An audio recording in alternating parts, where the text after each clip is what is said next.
السلام علیکم ورحمۃ اللہ وبرکاتہ۔ اللہم صلی علی سیدنا و مولانا محمد وعلی آل سیدنا و مولانا محمد وبارک وسلم۔ میں آج آپ کو ایک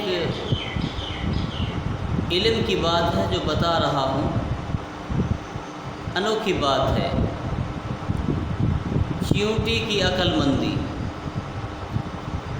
چیونٹی ایک مہین سا جانور ہے، چھوٹا سا،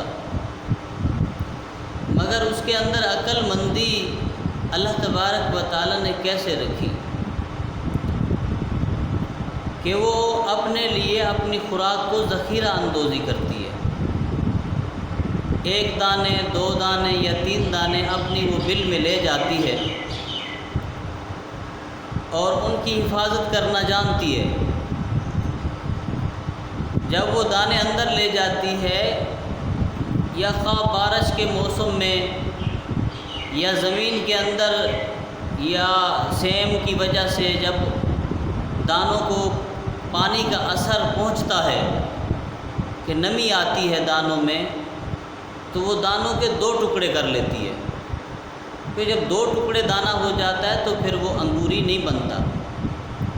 اگر وہ دو ٹکڑے اگر نہیں کرتی تو وہی دانے باہر دھوپ میں کھینچ کر لے جاتی ہے، اسے خشک کر لیتی ہے۔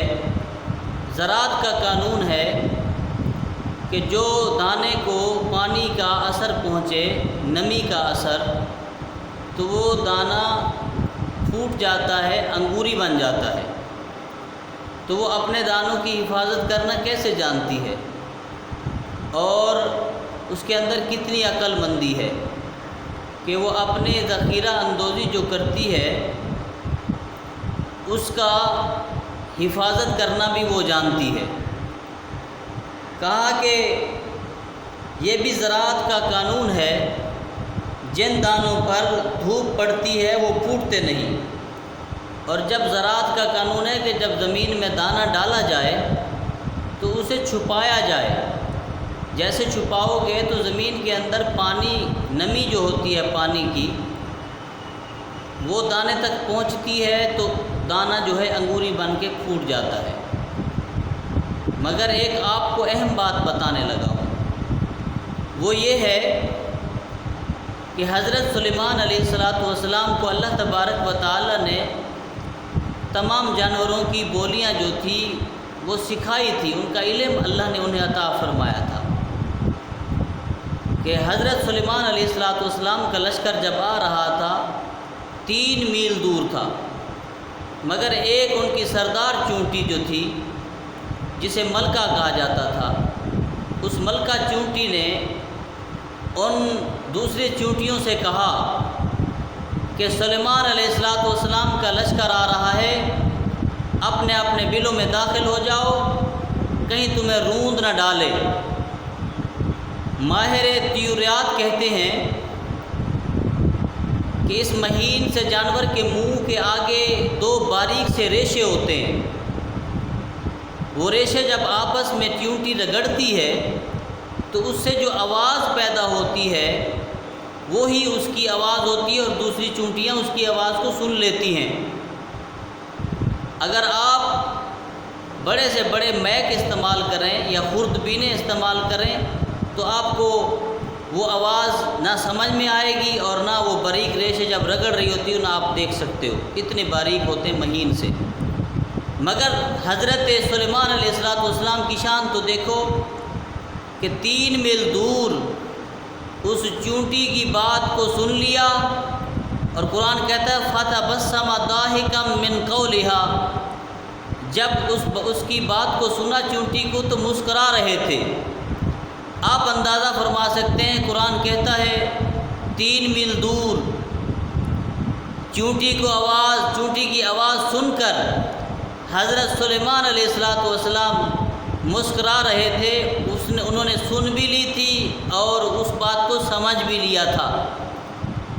اب بتاؤ سلیمان علیہ السلام کی یہ شان ہے، تو نبی آخر الزماں حضرت محمد رسول اللہ کی کیا شان ہوگی؟